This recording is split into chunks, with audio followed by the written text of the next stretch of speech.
We are studying from the text, the book, The Theory and Practice of Universal Ethics, the Noahide Laws by Rabbi Dr. Shimon Dovid Cowen of Australia.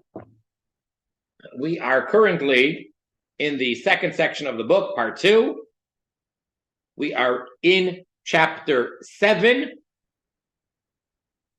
bottom of page 178, B, the knowledge of God. So we are in the middle of discussing over here what would probably be considered the main one of the 7 Noahide commandments, and that is the prohibition against avodah zarah, idolatry, worshiping anything other than the one and only God Almighty Himself. So we're going to get into some very fundamental concepts relating to our belief and our relationship and our worship of God. And in the footnotes, different references, much of what we're going to be talking about is going to be taken from Maimonides, the Rambam, from a whole bunch of different places, such as right in the beginning, where he sets out the belief system in God, although he's talking formally to the Jewish person. But as we've discussed, these parts have application for everyone, and there's no reason for non-Jews not to study it. On the contrary. And so it's there in the beginning in Yesodei HaTorah, in the foundations of Torah, and then, of course, in the laws of avodah zarah, the laws of the prohibition of idol worship. In his Moreh Nevuchim, the guide to the perplexed, and of course, in the Alter Rebbe, the first Chabad Rebbe, Rabbi Shneir Zalman, in his most classic fundamental work, which we call the Tanya. So in section 2 of the Tanya, which is called Sha'ar HaYichud VeHa'emunah, the gate of unity and faith or belief, and other sources as well. So without any further ado, let us proceed. And again, for those that have the book that are able to follow along inside, we are at the bottom of page 178. The one creator, God. The Noahide law relating to belief in God is expressed as a prohibition of idolatry. Again, remember, formally, out of the 7 commandments, 6 of them are prohibitions. They're stated in the negative. Do not. And only one of them, dinim, setting up a court system, is the only one which is positive. All right? So belief in God, which is definitely a positive commandment, the way that it's introduced, or the way that it technically applies to the Noahide, is from the negative, from the prohibition against idolatry. The purpose of this section is not to classify existing beliefs as idolatrous or non-idolatrous. Rather, its purpose is to address the question of what idolatry is, and as such is prohibited. Official religious teachings and their individual adherents, whether in tandem or not, are often in processes of redefinition of their beliefs. It is therefore not always useful to classify the name of a group or its adherents as idolatrous or not. For the name of the teaching can stay, while what it means to its individual adherents can change. It is the individual who is addressed by Noahide law in his or her actual belief and conduct. In other words, we're not talking about any religions. We're talking to every individual human being that's not of the Jewish faith, that's not a Jew. So here is what is the definition of what is prohibited and what is permitted. What is the definition of Avodah Zarah?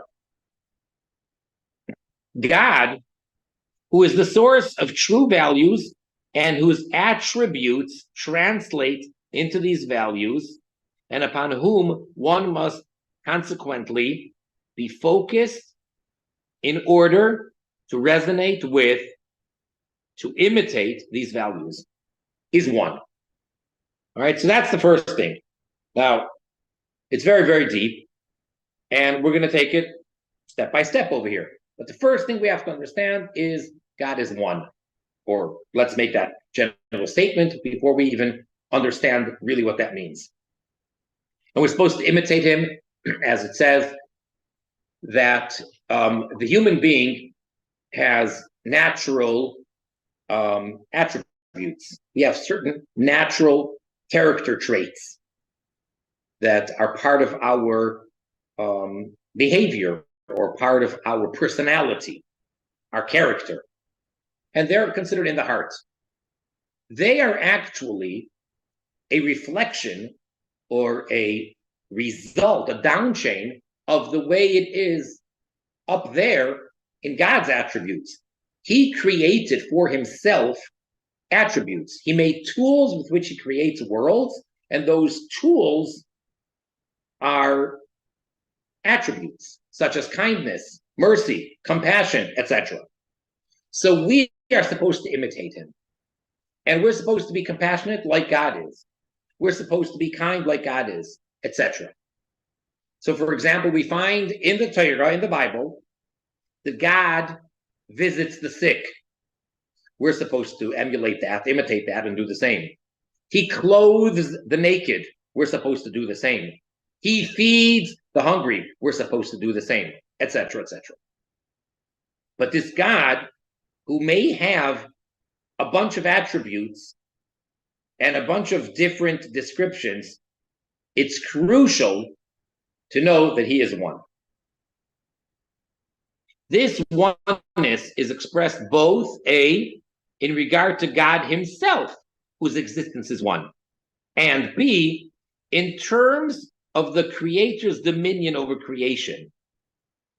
The oneness of God implies the oneness of his dominion over creation. If God's power were not absolute, then it could be argued that there is not one God, author, and authority in creation.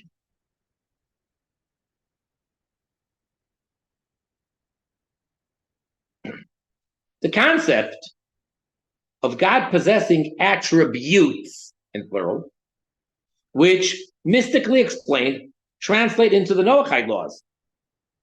Because actually, there are 7 character traits, those attributes, and there are 7 Noahide laws.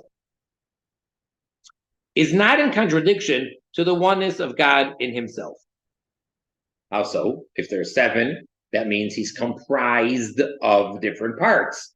So even though it's one God, but he has different modes of operation, or if we want to use our humanistic terms, different moods, if you will.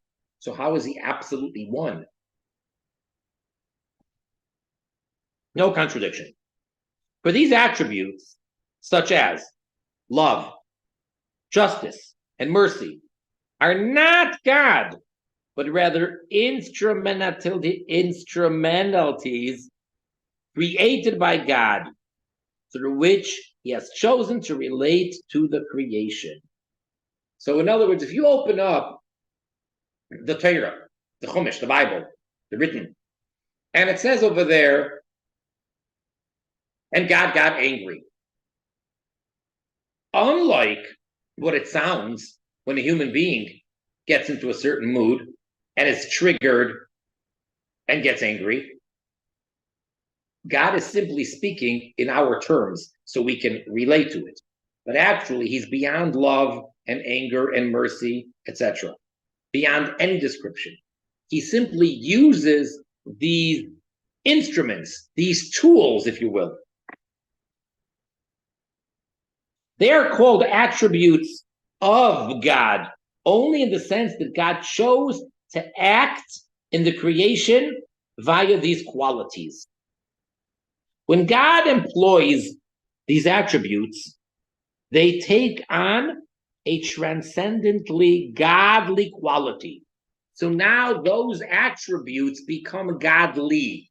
So he's not limited by them. He created them in the first place, and he chooses to use them. So now they become godly, but he is not those attributes. The soul, the mirror of the divine in the human being, is also endowed with these attributes or instrumentalities through which it relates to and is able to imitate or resonate with God.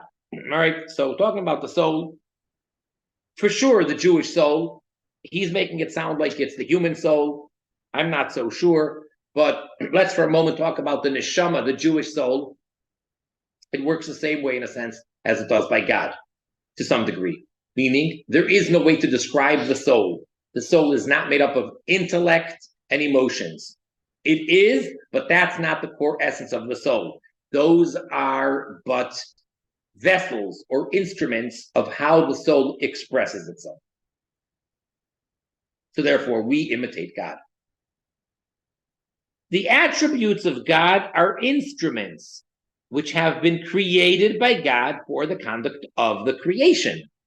So as the process of creation comes along, before we get to Genesis 1:1, chapter 1, verse 1, where it says, Bereshis, in the beginning, God created the heavens and the earth. Before we even get to that, prior to that beginning, God created the attributes with which he's going to use to create heavens and earth and all their hosts, etc. So again, the one God is beyond his attributes. They are not God himself. Consequently, one should pray to God himself and not to his attributes. Now, this is very detailed in Hasidus especially, and particularly for those that involve themselves with the mysticism of Judaism, known as Kabbalah. So this sentence is crucial, because at times, if I may use the analogy or borrow the term or the expression, that sometimes one loses sight of the forest because of the trees. So sometimes you may be focusing on details and very important details, and one may then forget that all these details are part of something greater, or what they represent, or what they're part of. So those that are involved in mysticism, so during prayer, there's so many details of attributes and various different names and descriptions and references to manifestations of God. It's crucial to have in mind and remember this sentence. One should pray to God himself and not to his attributes. Never do we pray to an attribute, just like we don't pray to angels. We don't pray to angels. And if you're going to find me some prayers in the Jewish prayer book or literature that were asking a supplication of angels or what have you to carry our prayers and beseech on our behalf, we're not praying to the angels. And that needs to be discussed and explained, which we will get to. But it's very important, crucial to remember, when you pray to God and to God himself alone. For it is the one transcendent God who alone decides to recreate, sustain, and renew the creation, and who is able to grant one's needs.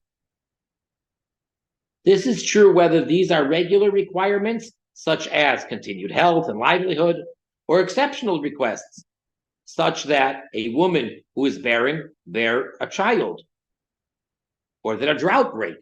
In other words, you're already getting borderline miraculous, if not outright miraculous. Doesn't matter.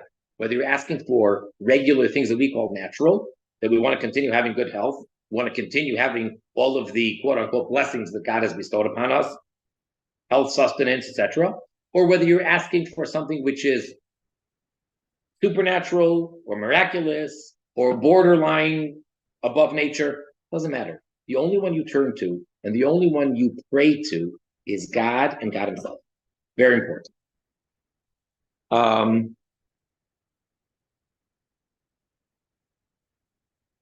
Now, we're going to discuss soon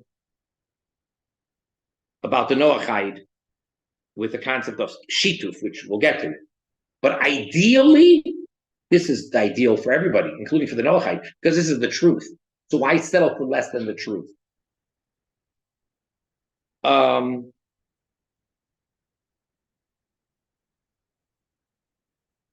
According to the teachings of Hasidus, going back to Rabbi Yisrael Baal Shem Tov, the founder of the Hasidic movement some 300 years ago, so he taught and introduced a very revolutionary philosophy, which took a while, but it has been accepted, and all of, I would say, if I want to use a label, Orthodox Jewry accepts this. This is the kosher philosophy of Judaism.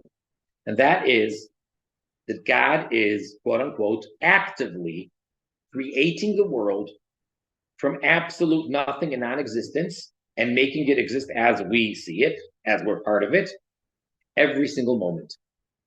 So it's not that he created in the 6 days of creation and set it into motion, and now is either removed or not involved or superficially involved or supervising from a distance or what. No, he's actually, he himself, the creator, is creating the world from non-existence, as they say in Latin, ex nihilo, every single moment.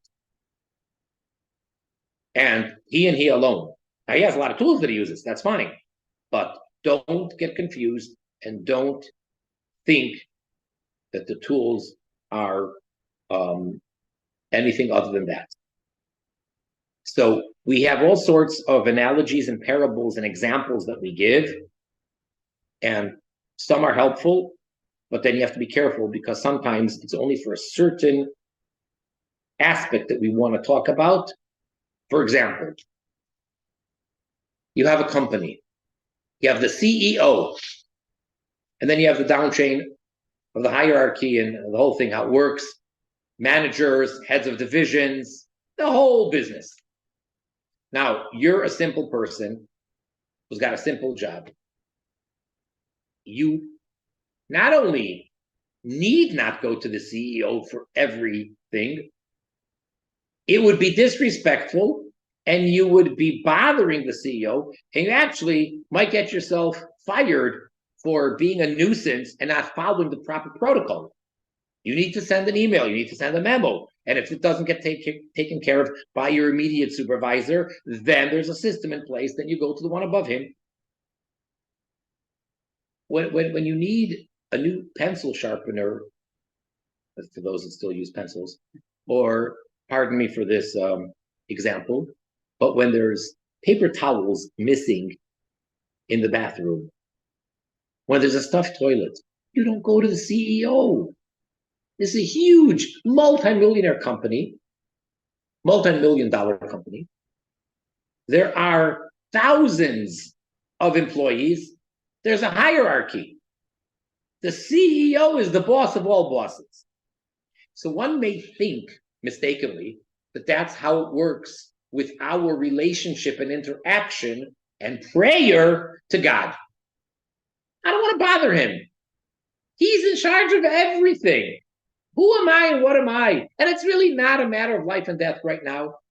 I just have a really small request I want to ask of him, like a really tiny, insignificant thing. It's like really, I'm almost embarrassed to even ask him for it, but for me, it's important. A small raise, or, speak in a childish way, candy, whatever it may be. So to us at the time, but really, we understand that in the big scheme of things, it's very childish. We are children, or some of us are adult children. So I'm going to bother him? Isn't there like a lower level of some attribute or some angel or some intermediary that I can bother and ask for? And the short of the long answer is categorically no. Everything.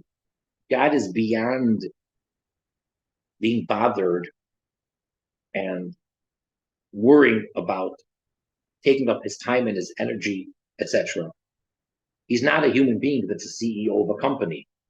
So therefore, everything is as insignificant and as important to him. For he is the creator of all, and my individual needs are the way he created me. More about that later. Okay, page 180, bottom of the page. God and creation. It is within the relationship of God to creation that the possibility of idolatry arises. In other words, he made this. Everything, the whole, including the situation and the twisted philosophies and the mistakes, everything ultimately is a result of the opportunities or the instruments that God gave us. He created us. So when people make wrong choices, when people become bad and evil, we're not blaming God, but the ability to become an evil person is God-given, just as the ability to become a righteous person is God-given. All right? So therefore, to do the worst thing, and God forbid, to commit idolatry and worship some deity other than God, he gave us the ability or the possibility to do that. The transcendent creator God operates and communicates his influence through many created instrumentalities in the creation. These include the structures of the physical cosmos itself, the heavenly bodies, including the sun and the moon, and the elements, forces, and chemistry of nature. There are, according to tradition, also non-physical agencies of divine influence, such as angels. At the highest levels, the divine attributes, as noted, are themselves spiritual instruments created by God. Yet these major forces and powers in nature, physical or spiritual, which act as conduits of divine influence, are themselves not independent of, but rather wholly dependent upon God. So just as it is forbidden, and it's a grave mistake, to worship the sun, the moon, the stars, the constellations, it is along the same lines a mistake to worship angels. And if you take it even higher yet, it's the same mistake, in essence, to worship attributes of God: love, mercy, kindness, compassion.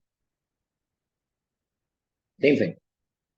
Physical, spiritual, as long as it's not God himself, as long as it's his tools. So there are two examples that are given, and one is the correct one and one is the incorrect one. The incorrect one first. The incorrect one is that it's there is the owner, the host, who has a butler serving, the waiter. So I'm at this feast, at this banquet, that the king is hosting, and I got an invitation, and I'm there. One of the king's servants, the waiter, comes over and is serving me, pours me the wine, asks me what I would like to eat, etc. Is there any room to acknowledge the waiter, to thank the waiter, to tip the waiter? And the answer would be, of course. Well, whatever, it's just a made-up parable. So as long as tipping the waiter is not in any way offensive to the king and doesn't go against the rules, whatever, but you get the idea. Saying thank you, a thank you, two simple, polite words. Thank you when the waiter delivers me the food. I acknowledge, I don't care how much he's getting paid. I don't care why he's doing it. I don't care what the king thinks of him. He served me.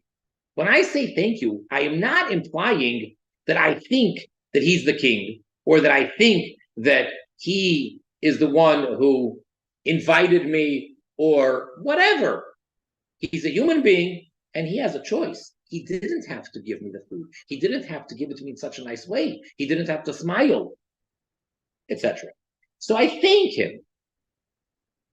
That's acceptable. That's not a good parable for our relationship with God. The waiter is not the attributes or the angels, etc. The other example, which is the correct one, is it is the axe, the tool, in the hand of the, say, wood chopper. Okay? Somebody needs to chop down a tree in the forest. So he has this very big, sturdy, sharp, strong axe, and uses the axe, chops down the tree. And then he has his tools, and he makes whatever furniture he's supposed to make. Nobody in the right mind would actually thank the tools.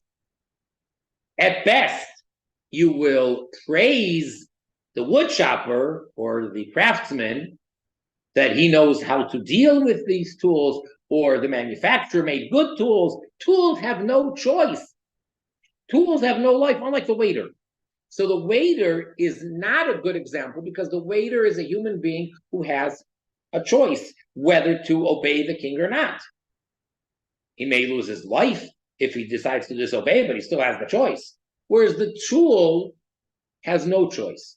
And therefore, it became common language in the Torah lexicon, if you will, to use the expression like an axe or the hack in the hand of the wood chopper. And that's what we refer to. That example of chopping wood, that the axe is used and the wood chopper in this example needs that tool to do it, unlike God who doesn't need anything, and he chose to use these tools and make the tools.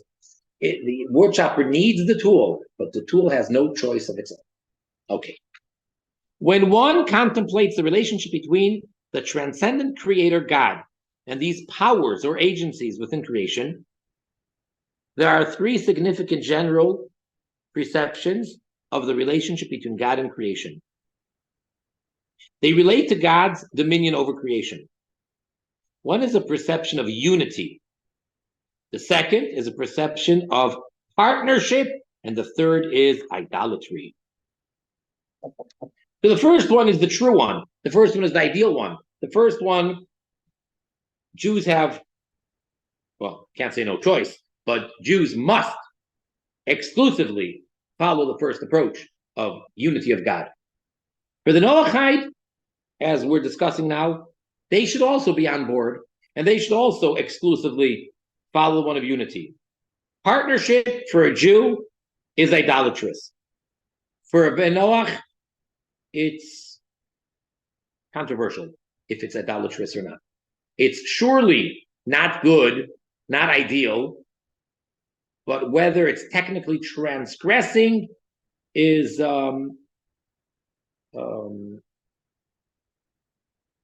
as I say, a little controversial. And the third one, which he's going to discuss, that's clearly forbidden, it's a capital offense, it's absolutely out of the question, not allowed. So even though the middle one, partnership, is actually false, but there's room to say that a Noachide is not outright prohibited, but that we'll discuss. These are now discussed in order, so he's going to discuss these three. I would have liked to go through them.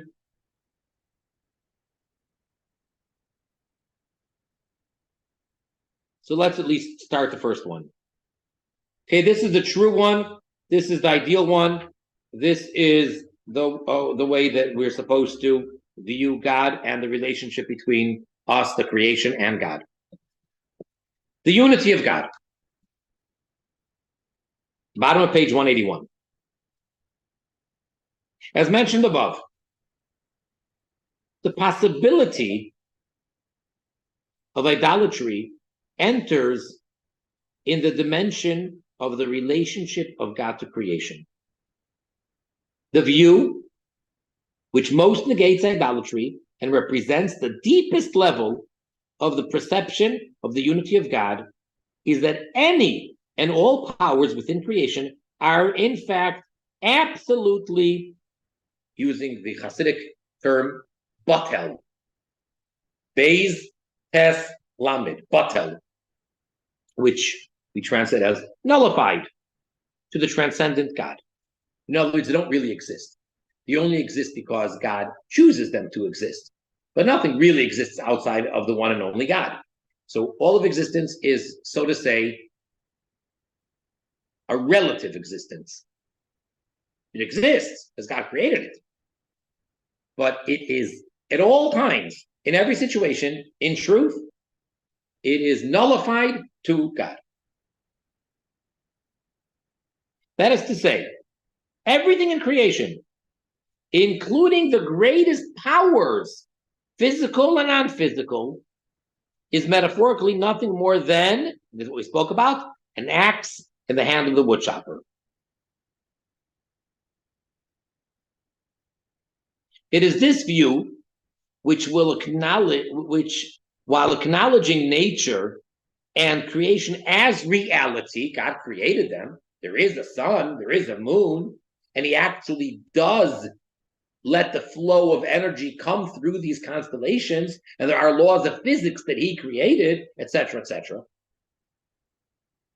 Grasps them as being animated into existence and guided in every moment by the transcendent God. So they have no choice of their own. The differentiated forms of the reality which confront our fleshy eyes are no more than a glove which obscures and yet is an instrument for a transcendent animated providence. So you don't see the hand of God, metaphorically. All you see is the glove, which is nature.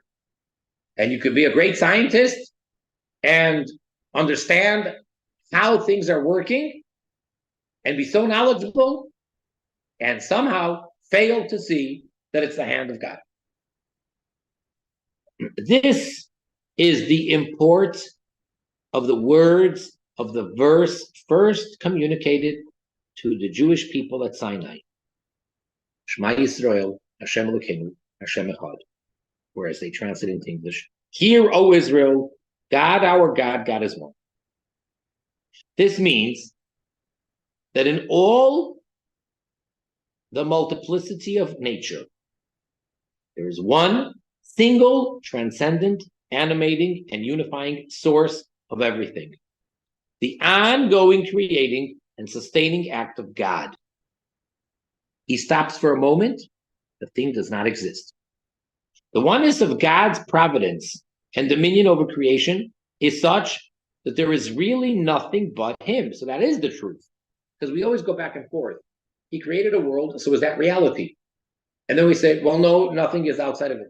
So again, it's very complex in a certain sense, but the bottom line is everything exists as it's being right now brought into creation by God from non-existence.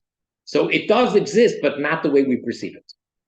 We perceive it like well, it's always been here, or this leads to this, so there's chain reaction, and there's cause and effect, etc. That's what it looks like to us.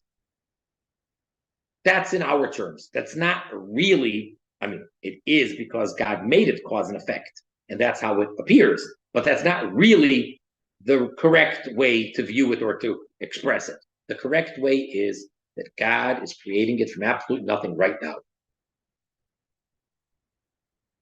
I.e., no other power or force which could be considered of significance, even to partner with him in the sense discussed below. There are views that this level of knowledge of God and negation of idolatry is incumbent upon all humanity, meaning also for the Noachites. As he goes through in footnote 15, the different opinions on whether it's absolutely necessary for everybody to acknowledge and believe and worship God on this level, or whether it's only for the Jew.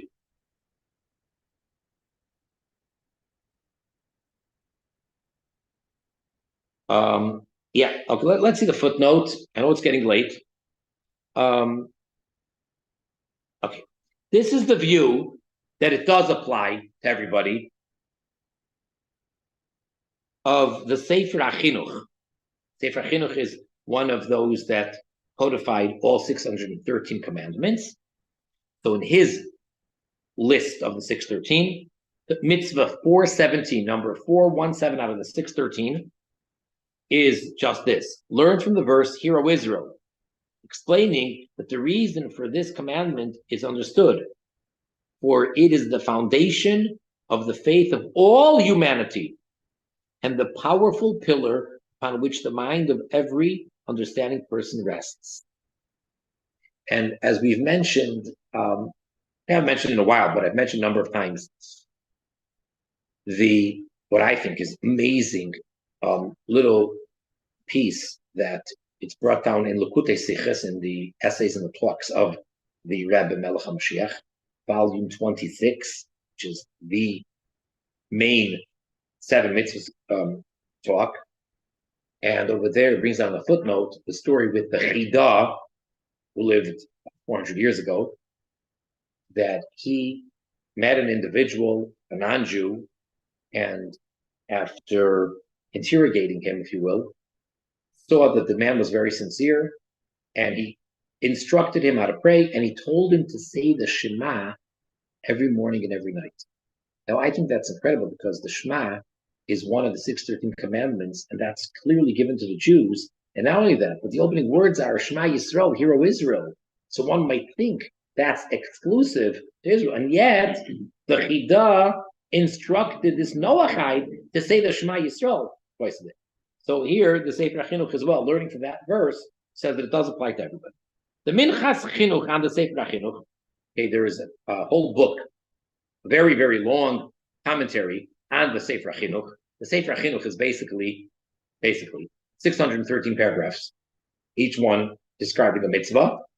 And the Minchas Chinuch just goes on and on each one of those, and elaborates and explains and goes into a whole bunch of Talmudic discourse on each one of those. So the Minchas Chinuch there learns the same obligation for all humanity from the verse, there shall not be to you any other gods. These are other views are cited in the comprehensive article by Rabbi Charlop, Avodah Zarah, V'shituf, Eitzel B'nei Noyach. Similarly, this is taken to be the ruling of the Ramban Nachmanides in his commentary on the Torah, that he also says. Okay, next paragraph. The ruling of Maimonides, the Rambam, not to be confused with what we just quoted, the Ramban. The Rambam, Maimonides, in Hilchos Melachim, Laws of Kings, on the other hand, has been interpreted as prohibiting in Noachite law a belief in partnership. However, the Tzemach Tzedek, which is the third Lubavitch Rebbe, in the beginning of the discourse Mitzvahs Achdus Hashem, in his Derech Mitzvasecha, so he wrote a book which he takes a number of the 613 commandments and explains them according to the teachings of Hasidus. So one of those is the mitzvah of unity of God. So he demonstrates from the Sefer HaMitzvahs of Rambam that Rambam does not hold that humanity is commanded in this level of belief in the unity of God, nor that humanity is prohibited in partnership. This is because the positive commandment to believe in the unity of God is learned from the verse, Hear, O Israel, which was said, it is argued, only to the Jewish people. Okay, so according to the Tzemach Tzedek, Maimonides does not hold the Noachites to that level of required belief in the one God unity, the way the Jews have to believe in it, unlike the Sefer HaChinuch and the Minchas Chinuch. But again, even according to the Rambam, it's surely better for Noachites to believe and to worship God according to the truly ultimate, truthful way.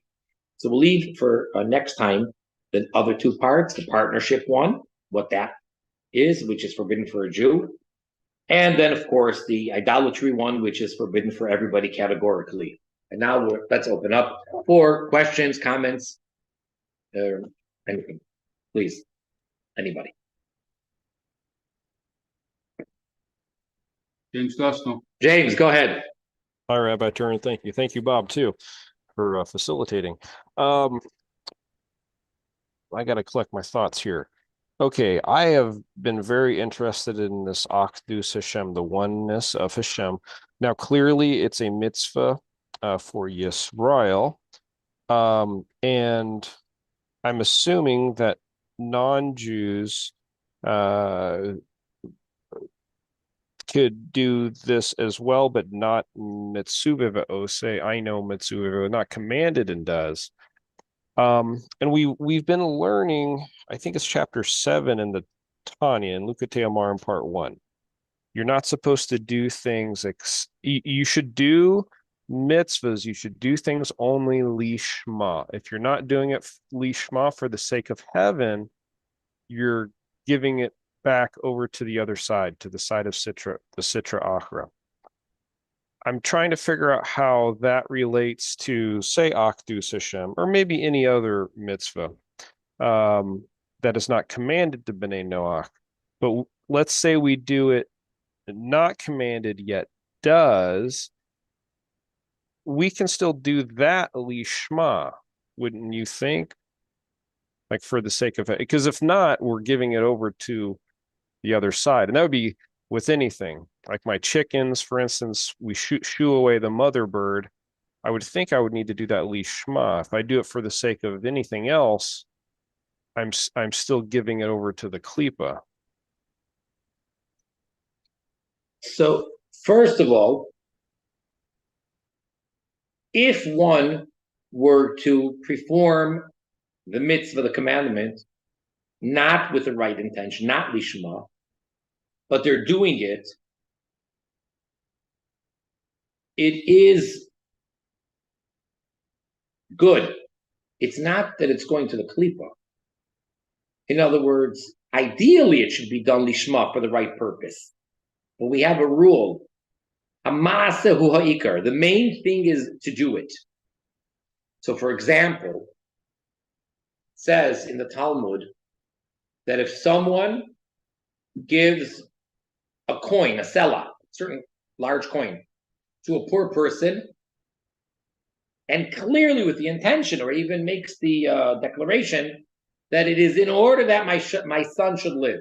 He has a son who's unfortunately in a dangerously ill situation, and he's trying to get spiritual merits for the son. So he gives charity to the poor person with the intent that his son should be healed. That's clearly not lishma, not for the sake of heaven. And it says that that person is a tzaddik, is a complete righteous person.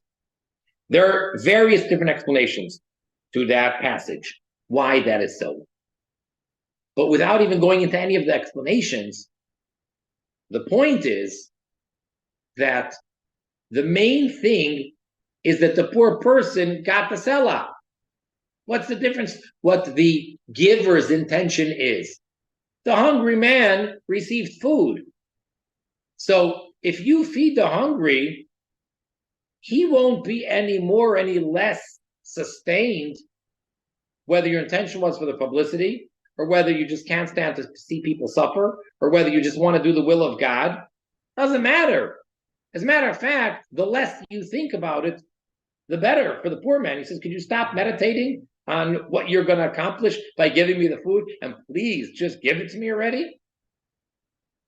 And the truth is, that's the way it is with every mitzvah, even those that are bein adam lamokin, between man and God. The main thing is to do it. Yes, it's true. The Alter Rebbe in the Tanya says that doing a mitzvah without the proper intention and feeling, it's like a body without a soul, which is basically a corpse. But that's on a deeper level. And secondly, according to some, B'nai Noach are mitzuveh. They are commanded in Achdus Hashem, in unity of God. So it's not unique just for the Jew. So in that case, you would be a mitzuveh v'oiseh. Thank you. I appreciate that. Aaron. Hello, everyone. Glad to be back. Glad to see you all. Yeah, been a while. I was thinking about the concept of the unity of God and what I've been observing with the Hasidus people that I've met from Chabad. And one of the things that they usually say before, if you ask a question about how their day is going or something like that, the first thing I always hear them say is, "Thank God," before they say anything else. So that's been an interesting thing that I'm actually beginning to internalize over a period of time. And then it reminds me of a story that I heard, whether it's true or not, I don't know, but where Melchizedek meets Abraham in the plain, and as he meets Abraham, he says, "Thank Abraham and thank God," which he should have said the opposite. So his title was taken from him and handed to Abraham because he didn't recognize the unity of the one God. So it's kind of interesting. Those stories kind of reflect what you're talking about right here. Yeah.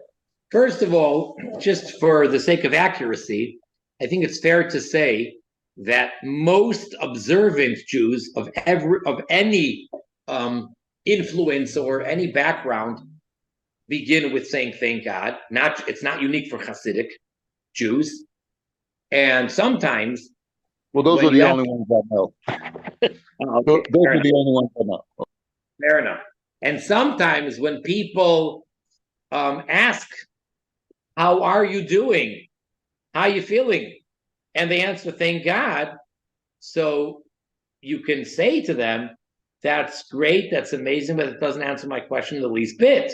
Because we're required to thank God for everything in any situation, even if, God forbid, it is something which we perceive as not good. We're still supposed to thank Him. So by thanking Him, you didn't answer my question. I gave you an opportunity to thank Him. That's nice. But I asked you a question.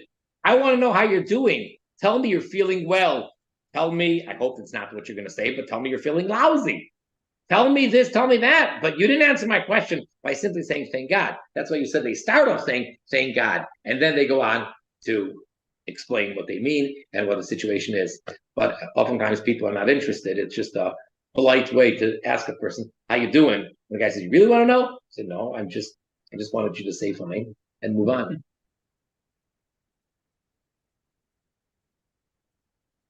Good morning, Rabbi. Yes. It's Greg from Australia. To me, the Yitzhahara, not the Yitz, I meant the Yarat. Sorry, Yarat of Hashem's the whole key for me. It's a Hebrew word where it means fear and awe. To me, that's how I live my life. Where I walk outside, I see beautiful things. I'm in awe of it through Hashem, and I think that's the whole key to what he was saying today.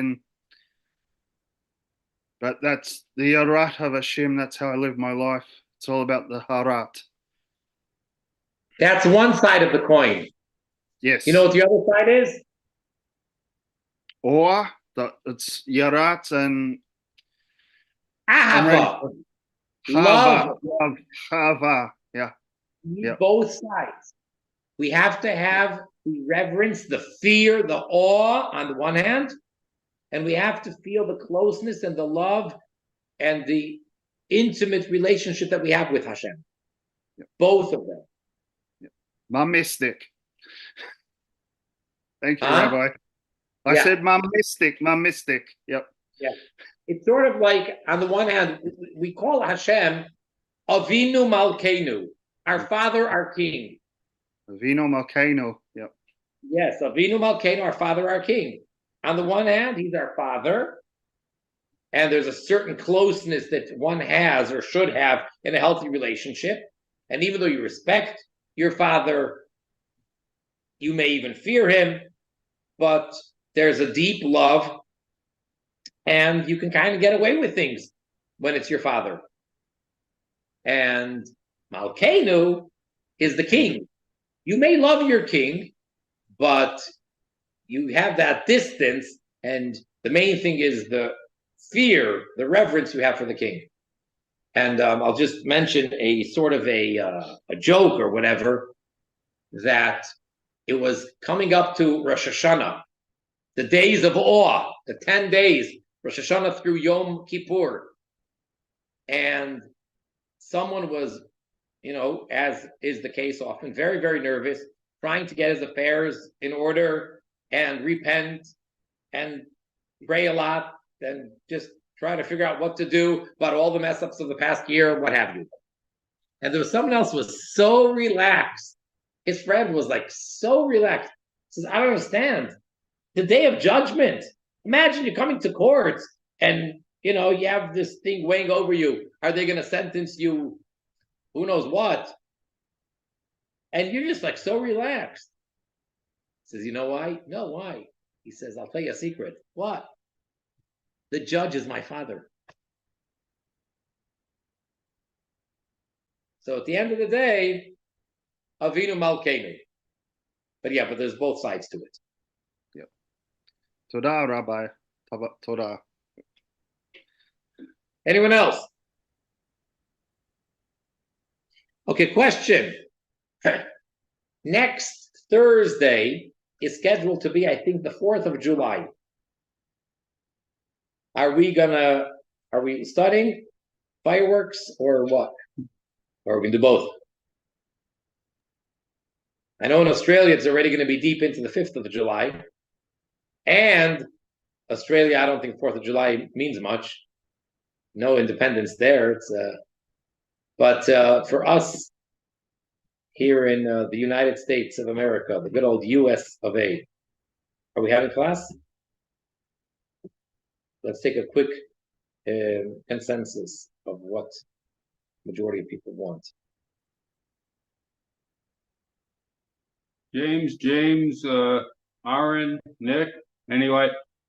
Yes. Would you like to come next week? I'd say yes. Yeah, I haven't thought about it actually. I'd assumed the class would still go on. I'd like to have class. We'll, I guess, see what my kids will want to do, but I think I'd enjoy to be on a class for tomorrow, or not tomorrow. Well, tomorrow too, but the next week. Right. Whoever can't make it, it's recorded anyway, right? Yeah. So worst comes to worst, it is recorded. So I guess we're on. You can have your barbecues or whatever you do earlier in the day. And I guess the fireworks, are they the night before or after or both? A lot of places at nightfall, so it might be right now. Right about now. So we might have to get out 5 minutes early. Okay. I'd like to know what a rabbi can do. Can he expunge that date? Does he make a space for that day? Well, actually, this year really works out nice because on the Jewish calendar, next Thursday is a very special day in the Chabad calendar. It's the 28th Sivan, which is when the Rebbe Melech HaMashiach with his wife, the Rebbitzin, arrived to the shores of the United States in 1941, getting out of the Nazi-occupied Europe. And they made it here, and they arrived on that day, the 28th of Sivan, which is next Thursday. So Chabad will be celebrating, I don't know if it's called independence, but we will be celebrating freedom and miracles. So man, it's nice that it works on both sides. Okay, so I guess we are on, unless we have, decide otherwise. And looking forward, so we're up to page 183. So we did the part about the unity of God. Then we have shituf, partnership, and then idolatry, outright avodah zarah.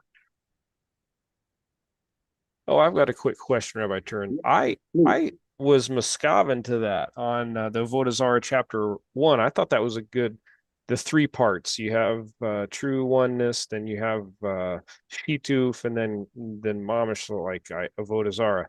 Would you agree with that too? Like that is a good representation of the Rambam's representation and what the Shimon Dovid Cowen represents too? Would that be considered shituf, where they start to give thanks to the stars and constellations, heaven forbid?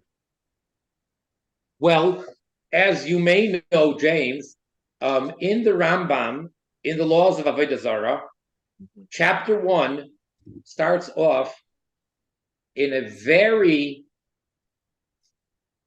unusual way. Usually, the way he writes it in his Mishnah Torah, in this magnum opus of Jewish law, everything is law, Jewish law. It's not like commentary or interpretation. He's not studying with us the verses. And here, it's like a history lesson. Yeah. It's like seems so uncharacteristic. And he explains in detail how the world came to the mistake of avodah zarah. That initially, well, it goes through the whole thing, but there was a point where they started off just thanking God for the stars, constellations. Then they started thanking the stars, and they still believed that it was God. They were just, until ultimately many of them took God out of the picture and started worshiping them. But that would be the way the Rambam explains it, yeah. Do you think that maybe that is the inyan, like the concept of an eved kohavu mumazalot, somebody who's slave to it? Maybe they're not doing it out of kavana or something. I know that's kind of a deep question. You don't have to. I know it's getting late, but maybe they don't have the true intention, but maybe they're doing, like, for instance, the lies of their forefathers. They are. I don't know. Right. It's just an idea I've been thinking about. Okay, well, it's a nice gesture for a limud zchus to be like to remove the responsibility or the guilt from many people, instead of having a whole category of so many people being oivdei avodah zarah. You just kind of like no pun intended, but let them off the hook. Yeah, there's a concept of being under duress, right? So that would kind of be. Yeah. Very possible.